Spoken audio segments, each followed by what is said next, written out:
না পড়তে লাগবে আচ্ছা বলেন বলতে আলমগীর মোহাম্মদ মাহবুবুল্লাহ কবি অস্ট্রেলিয়ার 2 মাস কালে নির্বাচিত 1996 সালের 12 জনের নির্বাচন সুযোগ দেয় নাই।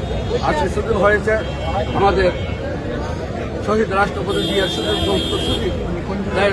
তারেক রহমানের নেতৃত্বে বাংলাদেশে আজ ছাত্র জনতারা আন্দোলনে শহীদ শেখ হাসিনার ফ্যাসিস্ট সরকারের পতনের পর আজকে বাংলাদেশ নতুনভাবে লাল সবুজের পতাকা যেমনি 1971 সালে শহীদ রাষ্ট্রপতি জিয়া ছিনিয়ে এনেছিল, তেমনিভাবে আবার বাংলাদেশের স্বাধীনতা সূর্যের হাসি আমরা দেখতে পাচ্ছি।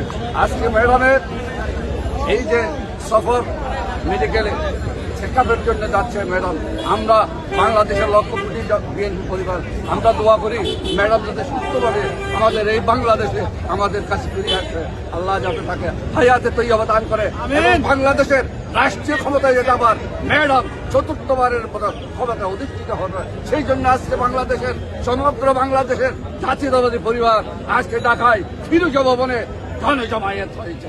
এটা আল্লাহর অশেষ।